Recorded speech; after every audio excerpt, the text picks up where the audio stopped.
Now the auxiliary gate.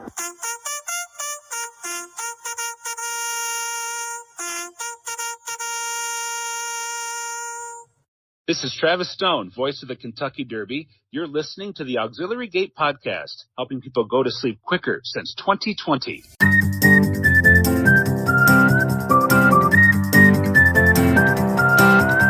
Welcome to episode 243 of the Auxiliary Gate Podcast. I'm CC Broaddus, the sexiest man in agricultural sports broadcasting. Alan Schneider, sadly, last night took one last injection of Ozempic and has vanished into thin air. We are currently assembling teams to search for him as we speak. Alan is not here, but we know who is. Yes, his beard is not weird. I almost called you George. Geoff Riggs is in the house. George, welcome. Thank you, CC. Congratulations on your award as well. I did see that in the publication this past week. Very well deserved. That Ellis Park picture of you has to be used when the issue comes out, right? Which publication? Is that the Farmer's Almanac? Yeah. Okay. Mm-hmm. Right. Welcome. If you are listening on Spotify, Apple, YouTube, we would invite you to like, subscribe, leave a comment on whichever account you're consuming our content. I'll even allow snide, nasty remarks as long as they're not directed to me, only to Geoff or George. Mm-hmm. Yeah, preferably to George. Yeah, leave them to George. Mm-hmm. Geoff, before we get into the meat of the show, Mm-hmm. I think you, as many others, know that there's a budding rivalry between me and the Bardstown Kroger. Oh yeah. Mm-hmm. Yeah, I do 90% of my grocery shopping at Bardstown Kroger. We've had our issues before. I pushed a cart out and the wheels locked up on me because I triggered some kind of security device.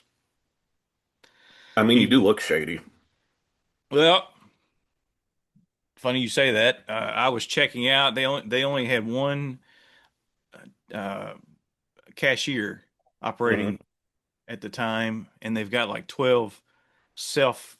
What do they call those things? Self Self-checkouts. Yeah. Yeah. So it was early in the morning. It's like it's like 8:45, 9 o'clock. I'm a little drowsy. Don't know where I'm at. I'm trying to get out of there as quick as I can.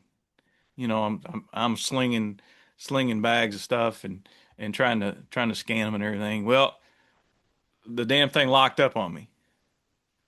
And I'm like, crap, now what have I done? So, I mean, immediately the lady that's running she's in charge of like 6 of these self-checkout kiosks.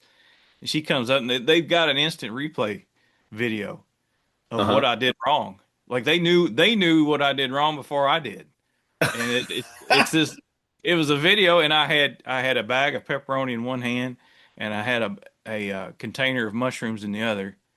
And I was trying to do 2 at a time. Well, my brain scanned the pepperoni before my hand even thought about it. So my hand put the pepperoni in the bag without scanning it.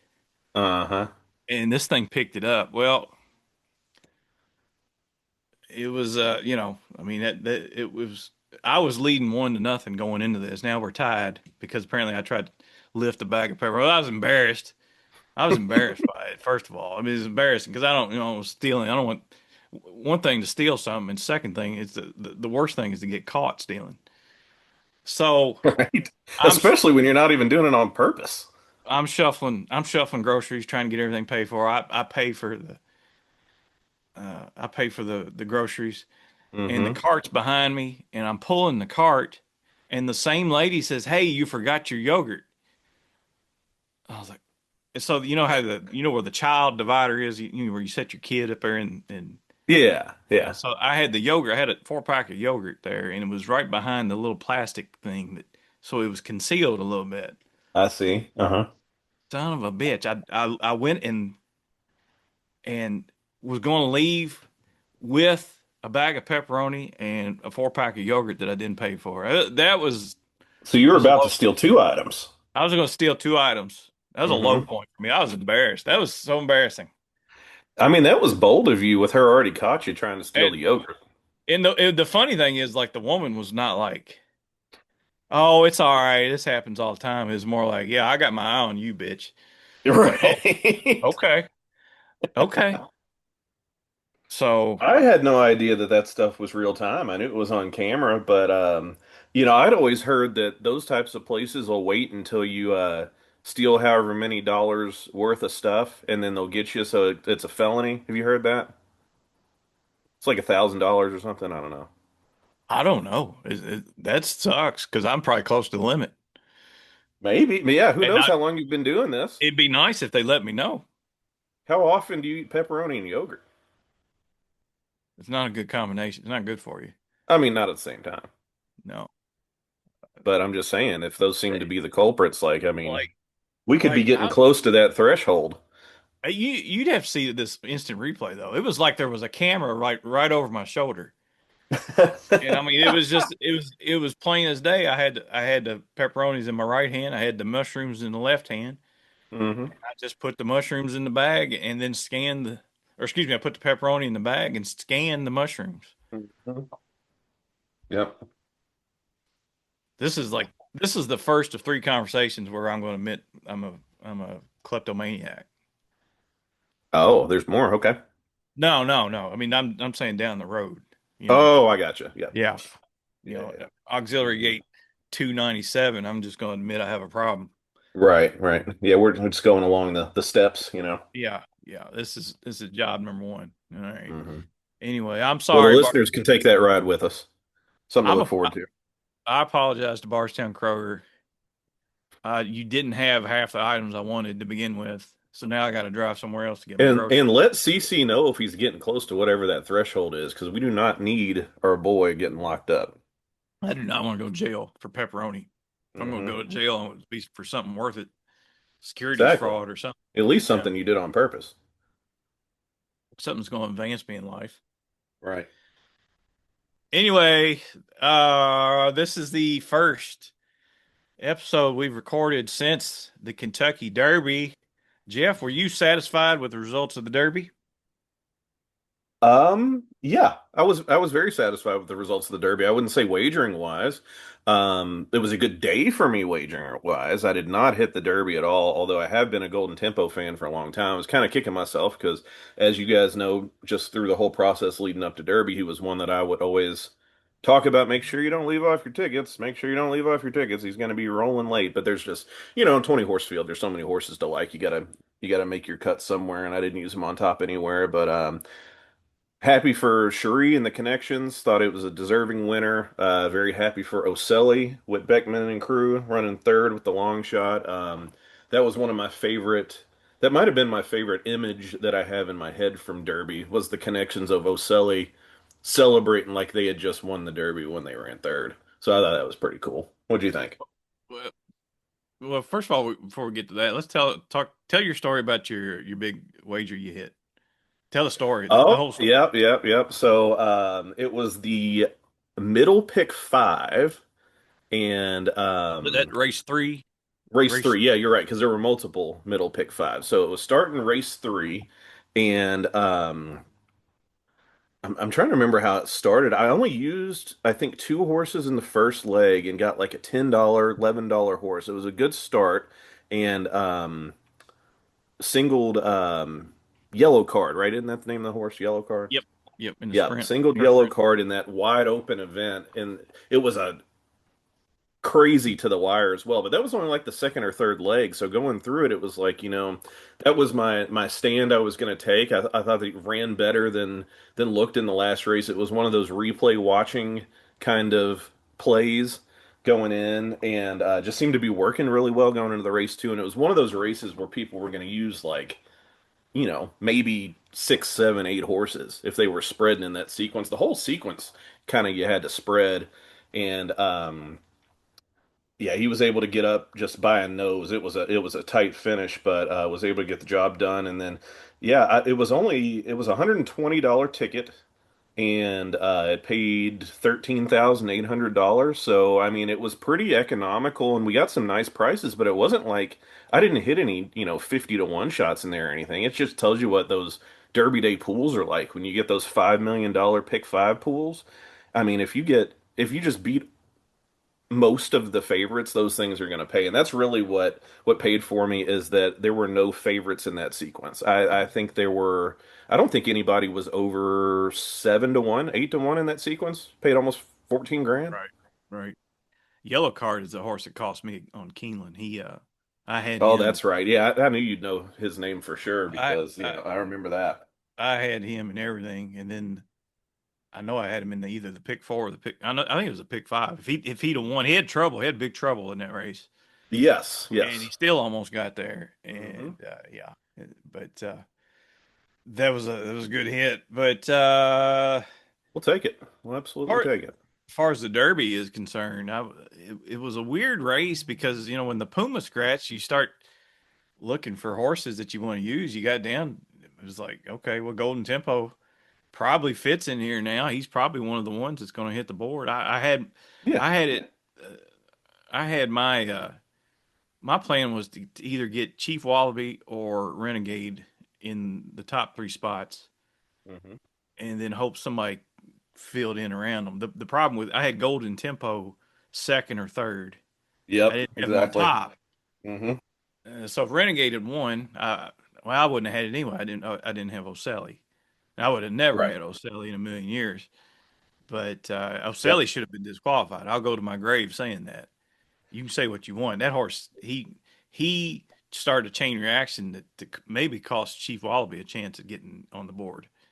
I definitely think you have a case to be made there. It's one of those things where when you're talking about the Derby and we talk about that 20 horse field and how things are different than any other race, I do think it has to be refereed differently as well. And I think there are things that you just have to let go because there's going to be extra curricular things that happen in a 20 horse race. But I do think that there would have been a case to at least look at that Oselli incident. It definitely. I do think Chief Wallaby was one that was affected. Absolutely, cost placings. As for the results, I'm happy that obviously it didn't benefit me financially, but I was happy that a, a not a non-household name won the race. That Yeah, was good. right. Yeah, Hmm. that's always a good thing. And then I thought speaking it of was a cool derby overall, just all the storylines leading up to it and how kind of wide open it was going in and just the betting, throughout the week and everything, how you didn't really know who was going to be the favorite and there was a bunch of horses at 9 to 2 to 6 to 1 range. I just love derbies like that. Got all the now, storyline. I let's get down in the mud. All right. There's a noted handicapper who posted a video that said that Renegade drawing the rail. You are not. I don't know that. I'm paraphrasing. You are not handicapping the same race as me. If you thought Renegade drawing the rail cost him the race, I did see that. you can kiss my ass. I knew that was going to be your response to that. I was waiting for it. Yeah, Yeah, like you didn't I watch the agree. same race I I did. agree with you. I get the point about the saving of ground, but I mean, I talked to Irad Ortiz right after the race, and he felt that the incident at the beginning was a hindrance to the performance. So I'll go off of that. He was nearly turned sideways coming out of the gate. Yeah, That's yeah, that is the reason nobody wants to draw the one. If even though they did away with the famed auxiliary gate, yeah. nobody wants the one because you've got 19 other horses coming over on top of you coming into Right. the first furlong of the race. I don't care what he says. That if he draws any other post, maybe 5 through I don't know how many he ran, 19, 18, 5 through whatever, 5 through 20. I think he you can make a case he wins the race. I think so too. I mean, you can also, if you're doing the what ifs, he could have had a worse trip from an outside post than he had too. But I think that you're harping on the correct point where getting slammed into and turned sideways. I mean, that is just objectively detrimental. Like even if you have an absolute perfect trip from there, it could knock the wind out of the horse. Like horses just you see all the time they don't run well after they get smashed out of the gate, and then they run much better next time. And he was really gritty and put on a championship performance in that race. I think Renegade is an outstanding racehorse. It wasn't just one horse; it was like 5 horses that came Yeah. over. It was the Hmm. power of five, so he didn't have a shot. Maybe Right. he could have bulled his way out somehow if it was just one horse. Hmm. Anyway, we'll find out here in less than 3 weeks as we get the rematch in the Belmont at Saratoga. Real quick, thoughts on the Preakness? Most watched Preakness since 2021. I found that kind of surprising. It was a great race, a great betting race, I think, and another one where you had a non-household name come through, and that's always good, and a jockey that although uh, a jockey that kind of draws some ire from Hmm. critics, but Yep. these are non-household guys. I like when they win. Yeah, I do too. I was happy for Chad Summers for sure. And that horse ran an absolutely massive race. They were going at a good clip early on, and he was right on the back of Taj Mahal, and stayed up close.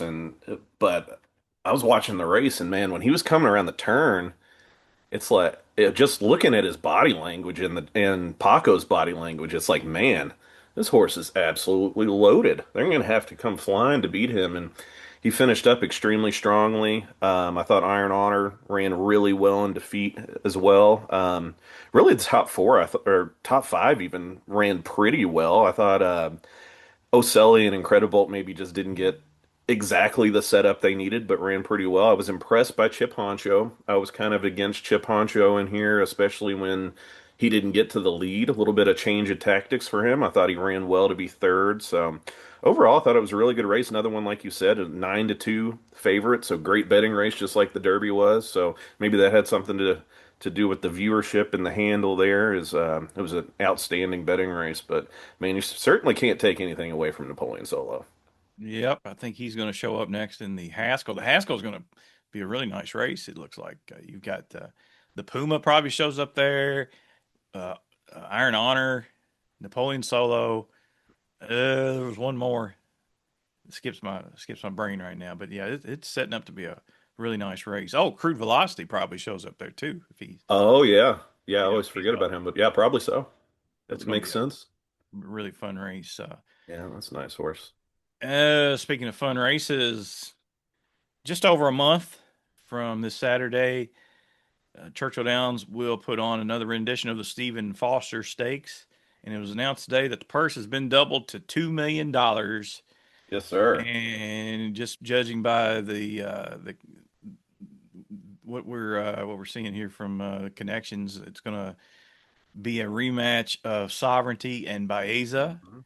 as Yep. well as Sovereignty and White Abario. White Barrio in there as well. Yep. Yep, White Abario won the Oaklawn handicap over Sovereignty. Sovereignty beat Baeza twice, right? Or did Baeza Yep. run in the Travers too? No, he didn't. He skipped the Travers, I think. But and then of Yeah. course Magnitude won the Hmm. Dubai World Cup. Uh, kind of gives you a gun runner vibes a little bit. Hmm. Yep. Yeah, I Skippy mean the Foster's an Longstocking. outstanding race every year, but I think especially this year we've got really everybody you could want is showing up. Well, there's just one horse missing, and I think he's going to run the Met Mile. Journalism. Yeah, true, true. That would be nice to get him back in there. Have those Yeah, three going at it again. but I don't blame them for ducking. I mean, he's going to be one of the favorites in a $1 million race here. Yeah, exactly. And yeah, and they see how this field's shaping up like we do.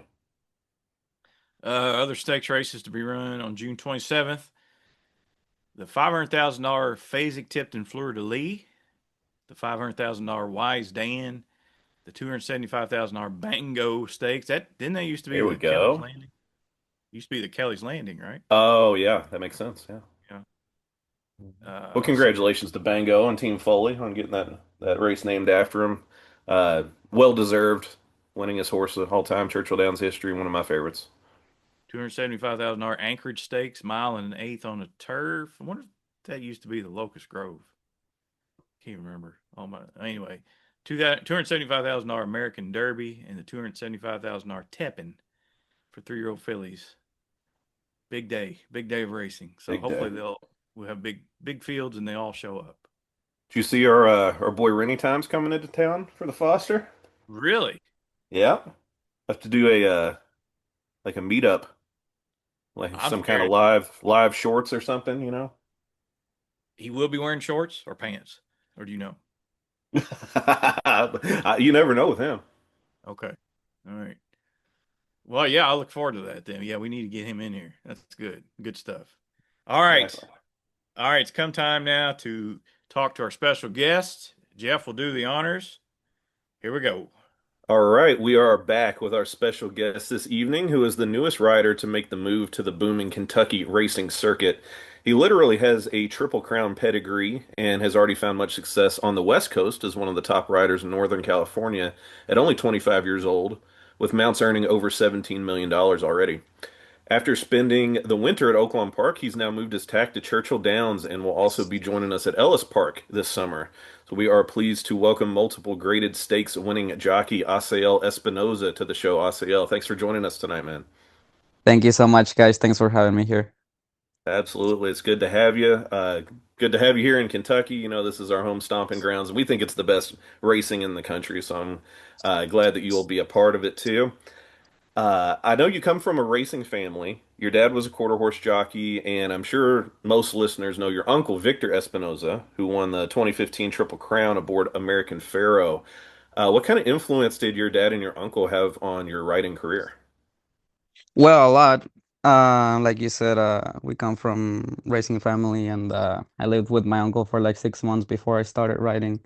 And definitely my dad. I mean, quarter horse jockey, so he gave me a different perspective on how to break out of the gates and all those type of things. So I have another uncle who rode as well in New York.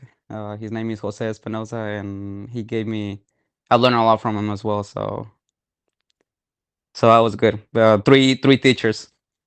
Yeah, yeah, absolutely. You talked about the quarter horses. I know you got on them some. Do you think that that gave you an edge on getting thoroughbreds out of the gate too, since that's so important in quarter horse racing? Yes, definitely. Like you said, the quarter horses it's a lot of speed, so I feel like that gave me a lot of confidence breaking out of the gates with thoroughbreds. Right. You said you lived with your uncle for a few years before you started riding. What age did you first start riding? I started in my first race ever was in 2018 in Okay. Santa Anita. All right. So yeah, you're only 25 now, so you were very young when you first started. Yes, I was, and I mean I've been around horses my whole life, but my first race ever, yeah, in Santa Anita Park. Wow, When I was 2018. 18. I had just recently turned 18. Wow. Given that you grew up in it, did you always know that you were going to be involved in the sport? And I guess specifically, was jockey always the goal, or did you think about other jobs, horse racing related as well? No, I always wanted to be a jockey. Ever since I can remember, I wanted to be a jockey, and I lived in a small farm in Mexico, and we always had horses, and I would always grab my dad's saddle, and I would tack my horse up, and I would just pretend that I was in races, and yeah, I've always wanted to be a jockey, so it wasn't a hard decision for me. That's awesome, man. Do you have any like pictures or videos or anything from when you were a kid, like pretending like you were a jockey? I feel like that'd be cool to have now that you've earned that dream, right? Yeah, I feel like I do. I would have to ask my mom. Yeah, yeah. Moms are good at that kind of stuff. She would have Yeah, it if exactly. anybody would. She would, yes. Well, I know you've been running on the West Coast. I know we're a Kentucky-based podcast and mostly focused on the Midwest and East Coast. So many people around here may not realize that even though you are new to the Kentucky circuit and you're so young, but you were already the four-time leading rider at Golden Gate Fields. What was it like riding out there in California, and what do you attribute that early career success to? Well, I love that up there. Yes, I started my apprenticeship in Southern California in Santa Anita, Hmm. and I was there for about 2 or 3 years. after I lost my apprenticeship, COVID hit. So it was like two bad things at a time because I couldn't jockeys we weren't allowed to go in the backside and we weren't allowed to get on horses in the mornings and all that. So that affected my business a lot. And on top of that, I had just lost my box, so I had to make the move to the Bay Area to San Francisco. And Hmm. I was there, yeah, for about 4 years. And I was one day I woke up and I was like, you know what, I wanna be leading rider here, and I did it. So that was fun. I learned a lot there. Different type of racetrack because it was all weather track, and Right. I feel like that taught me a lot of patience to ride. So that was really Interesting. good. Yeah, that makes a lot of sense.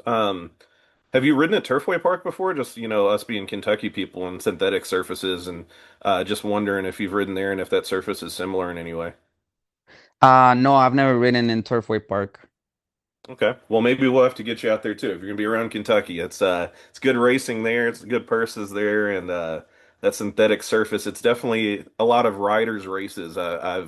I think all of us can agree that handicap the races there. So a lot of times the best trip wins the race. So maybe something to think about moving forward. But Exactly. yeah. Talking about Golden Gate, obviously has closed down. Whenever a racing venue closes, it's tough on everybody involved, but I'm sure that had to be extra difficult for you with all the positive momentum you had going there. What's the transition been like after that? And I guess what do you see as the key to building that same kind of success moving forward? Well, like you said, it was hard in the beginning, but Hmm. honestly, my idea was to be there just for a few years because I didn't want to be there my whole career. I wanted Hmm. to go somewhere else. That was my idea, but I wasn't planning on doing it that soon. Right. So I was already planning on doing it, and just after that happened, I went down to San Aniachis for a little bit, and then from there, I decided to make my move to Arkansas to Oakland Park. Hmm. And well, of course, it's Oakland. Between Oakland and here, it's some of the toughest jockey colonies. So of course, it's gonna take some time, hard work in the morning, but that gives me a lot of. I love competition, so I love that I have some big goals to work for, and that just what makes me get up in the mornings. Yeah, absolutely. It is. I think you hit the nail on the head there. I think it might be around here. It might be the toughest jockey colony in the country right now. It's definitely one of the Hmm. top for sure. So it's definitely a challenge, but a challenge that you seem up to taking on for sure. I know you've already ridden a couple horses here for Peter Miller, and Hmm. I know you have some mounts booked this week for Peter and for Chris Hartman. I believe those are kind of existing relationships you have. Can you talk a little bit about your relationship with those barns and how things go with them? Yeah, sure. Peter Miller, well, I've always written for him ever since I started writing. I've always written for him. I've known him for years, so he's always given me a shot. Peter, everywhere I go, I went to Golden Gate, and every time he'd send horses up there, I would ride for them. I would ride for him. Arizona, everywhere I go. So I know how he likes to work in the mornings. I know Pete very well. We talk on the phone a lot. We go through the races that we're gonna run. So we have a good relationship. And Chris Harmon as well. I met him in Oakland, and he always gave me a shot too. We have a lot of good luck together. So hopefully that's the case this weekend as well. Yeah, absolutely. Very cool. Well, I know Cece has a few questions for you, so I'm gonna kick you over to him. Perfect. Hey, Asiel, has anybody given you any advice on how to ride Churchill? Like, tight turn, kind of tightish turns. Maybe stick to the rail or don't stick to the rail. What have you been advised to do at Churchill? Well, not really, but I've always watched the races. I like to watch races all the time, even if I don't ride. I like races all over the country, so I've have a pretty good idea of how it is. But yeah, not any advice from anyone. Do you think you have a specialty as a rider? Maybe like a dirt or turf or front runners, closers, or you'll take on anything? Well, people say that I'm good with horses on the lead, but for me, I like to adapt to the horse that I ride. It's just not that. It's just the type of horse that I ride, then I adapt to it. Right, I got you. Are you superstitious by any chance? Not a lot. Not a lot. Do you? I mean, is there like if you got into a losing streak or a losing slump, is there anything you would do to bust the slump? Like maybe wear your underwear inside out? Sometimes I change equipment, buy new equipment, maybe that'll like new riding pants and all that. Sometimes I do that, and it Yeah. works. Do you know any other jockeys that are superstitious? Oh yeah, yeah, the Italian ones, they're superstitious. Really? Like Oh yeah. Rispoli, Yeah, Antonio, Frankie, the toy I rode with Presu? them in Santa Anita. Uh, Yeah. yeah. How are they superstitious? Well, like I don't know, like they put their stuff backwards or something like that. A lot of things, and I feel like since they're Italian, they're Catholic, so that comes in hand with that. Right. Right. Do you like baseball by any chance? I watch a little bit. Yeah, who's your favorite team? Dodgers. Dodge. Oh my gosh. Okay. Yeah. I was there in Uh, LA. I was born there, so Yeah, you got to remember he was living out there, CC. yeah, yeah. that's true. That's true. Uh, if like, all right, if you had walk up music like they do, like the batters do in baseball, what would your walk up music be? Oh wow. Uh, that would be Welcome to the Jungle. Really? Yeah. Oh, I like that. Wow, Oh yeah. I'm an old man. That's my era. Okay. Yeah, Guns N' Roses. I love it. Okay. All right. That's cool. Uh, when do you know your horse is going to fire a big effort? Like, do you know in the paddock, maybe when if a trainer tells you, or maybe the agent tells you a day before, or when you get on the horse in the post parade, or maybe even out of the gate? When do you know for sure that you're on a rocket? Oh yeah, as soon as I get on the horse, I can tell if the horse is gonna run good or not. Especially if I know the horse, or if I've won with the horse before, and I can tell if they're gonna run good or bad. Yeah, and it all depends in the way they're acting. Is there anything you could change? Anything you could do? What after you get on the horse? I mean, to maybe change the your future plans there. I guess maybe. Well, usually on horses that are very anxious in the post parade, I like to take my feet out of the stirrups to make them feel more relaxed. Because sometimes they feel the stirrup on their ribs basically all the time, and sometimes I like to take my stirrups off and drop the rein and let them be, and that helps a lot with horses that are very anxious, and it seems Yeah, like it has worked for me in the past. I never really thought about that. Your stirrups are touching their ribs. Is that? Hmm. I assume they feel that then, right? They feel. Yes, It's not painful, but it's just maybe kind of a reminder that they're going to go to work here soon. Or exactly. I mean, they're used to it. They know what's coming, and when they don't feel that, they just feel more comfortable. That's something I learned from my uncle. right, right. Uh, what's harder for you? Like, what would be more difficult to accept? Like losing a photo finish or losing on a horse that's like 3 to 5 and that was supposed to win? Which Oh do you well, take harder? Or either one. I hate both. you hate both? Yeah. Yeah, but honestly, if you let me choose, um, wow, maybe Yeah, you lose with choose the favorite. you choose neither, right? Well, I wouldn't choose either. Yeah, Right, not right. for sure.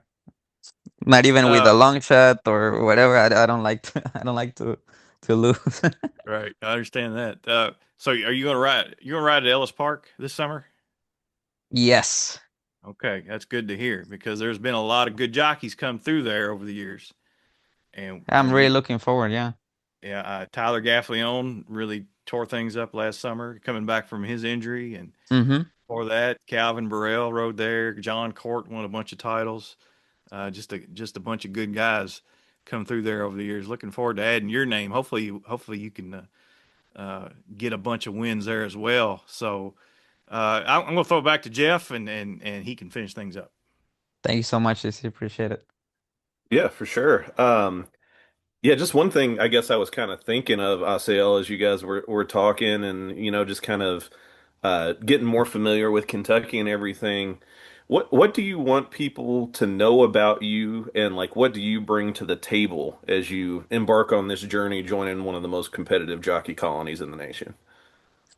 That I'm gonna ride their horse to win with a win mentality. That I'm not gonna go out there and try to see what if this run with this horse runs good. No, I'm gonna be out there and I'm gonna do my best 100%. Man, love that. I don't know how you can argue with that answer whatsoever. Well, we're definitely looking forward to seeing you out there. We're going to be rooting for you. Thank you for joining us tonight, Asiel. It's definitely been fun. Good luck this week, and definitely good luck moving forward on the circuit, man. I know we'll see you out there, and we're excited to have you here. Thank you so much, Jeff and CC. Appreciate it, guys, and I'm really looking forward to win a bunch of races. All right, that was Assael Espinoza, sometimes known as Asa from the West Coast. Asa Espinoza as he started out, but now Assael seems like a great guy, and we wish him a lot of success. Yeah, Now, absolutely. Very personable, and seems to have a good head on his shoulders, and he's a really talented rider too. all right, now let's complete our thoughts over the weekend. The Louisville Stakes was run on Saturday night. Had a little bit of rain, put some give in the course, and Burnham Square, Bernie, Mm. as he's affectionately known by his trainer and his stable help.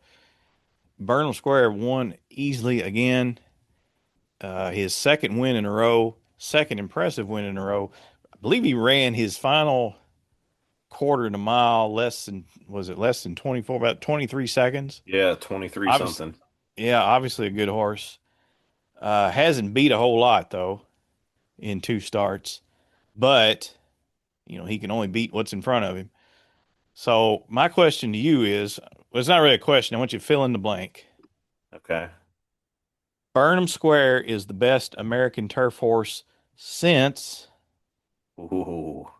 It's a great question, Cece. This is a fantastic question. And I think I'm probably going to go bold here because I think Burnham Square is an absolute superstar. I was talking to Tony Kalo about this the other night about horses that people can root for kind of long term that kind of captivate people and bring them into the sport and people become racing fans because of certain horses. I think Burnham Square is going to be one of those horses. Like you said, he hadn't beaten a whole lot in his past two races, but just the way he's done it, he's got that star quality. I think he's the best American turf horse since. I'm going to go back a little bit, probably farther than I should. Not super far back. I'm going to go Wise Dan. Does he count Whoa, even though he's both surfaces? whoa, How whoa, about that? whoa, easy champ. Uh-huh, uh-huh. I didn't go back that far. I said bricks and mortar. I mean, Brooks and Mortar, absolute superstar, yes, but I think Burnham. Well, I don't know. I guess I'm talking potential. I guess I'm not saying he's there. I'm He's saying got big. potential to be the best one since Wise Dan. That's some big shoes to fill. Now, Yep. even Yep. Bricks and mortar, I think was 6 for 6. Hmm. Five Grade One wins, won a Breeders' Yep. Cup Turf, Arlington Yep. Million. Yep. Another horse you might consider to be up to the mark. Oh Uh, yeah. Up to the mark was really nice. He just Hmm. wasn't heralded because I think he never did really beat Europeans Yeah. like Bricks and Mortar did, but he was a really nice horse. In fact, I think his first crop to race may be next year. So interested to see what Hmm. up to the mark can do on the racetrack as a Yeah. sire. I mean, he's yes, obviously much better than Burnham Square right now. I'm just saying, I think he's got that type of absolute generational superstar potential. Well, the next question is he a serious contender? Obviously, this is a long way away. But is he a serious contender for the Breeders' Cup Turf? I mean, I think given my earlier answer, you know my answer to this one too. I think He's yes. okay. All right. I need to see more, even though I said bricks and mortar. I wouldn't. I think I need to see more. I mean, Hmm. and the problem is, I think the path that they've laid out, he's really not going to see anything until the turf. They Right. said Arlington Million, which has really been watered down at Colonial, and then the Kentucky Cup Turf Cup or the Hmm. Kentucky Turf Cup at Kentucky Downs, and you usually don't get very many Europeans in that race. So we True. may, Yeah, that's a good point. yeah, we may not see him And we know face he a, runs well at Kentucky Downs. yeah, he may not face a top notch turf horse until the turf at Mhm. Keeneland. So, but we know he loves the Keeneland turf. Oh, loves Keeneland too. Yeah. Yep. So hopefully he stays sound and healthy, and we get to see him because that would be a lot of fun. Add some intrigue to the turf for once. Absolutely. Yeah. Previewing this weekend, Saturday at Churchill is the Kirtana Stakes, mile and a half for fillies and mares, $250,000, mile and a half. Yeah, you've got Golden Sunshine, who ran huge at Keeneland last time. Oh yeah. Yeah, big effort Mhm. there. It was at the Bewitch, finished second in the Think Bewitch. so. Yeah, that sounds right. Yeah, and you got Venetia, you've got Way to Be Marie. Not a great field, but a probably evenly matched group. And then on Sunday, you've got the traditional Memorial Day feature, the Winning Color Stakes at 6 furlongs. Good race, Foie Gras, Zeitlos, One Magic Filly, Usha, Jersey Pearl. Should be again another evenly matched field of 8. Should be interesting there. I haven't Hmm. begun to look at any of these races yet. So I'm I know, me neither. I haven't looked at him yet either, but just the names that you're throwing out there, I mean, sounds like solid races. I remember seeing KK tweeting out the field for the winning colors earlier today and thinking that that was a deep field I for see. what is it, 8 horses, I think were in there. Something was like 8 or 9 horses. Seemed like I a deep glossed field over. for us, yeah. I glossed over Kapoor, who's a Yeah. Godolphin filly for Belmont. I think she won. I don't know. She won big at Gulfstream. She ran Keeneland. I She's can't. like she's won like 3 in a row or something, right? Yeah, I can't. Did she win at Keeneland? I can't remember. Uh You I think we would think. I know? think her last race was at Keeneland, yeah. All right. Well, all right. That's your homework. We got to figure out what Yep. happened. Yep, yep. We'll figure it out. He I might like be. her though. I recall thinking she's got big future. She actually might be. She might be special. So we'll see. We'll Yeah. see. All right. That's it. That's all I got. That's all you got. Let's shut her down on behalf of Alan Schneider, who's vanished in the thin air. We're looking for him now. We're going to try to find him, put some weight on him, bring him back next week. Also, on behalf of our special guest, Asiel Espinoza, riding on a racehorse near you soon. And of course, Geoff Riggs and a cast of thousands more. I'm CC Broaddus, reminding you that gambling money ain't got no home. Good night.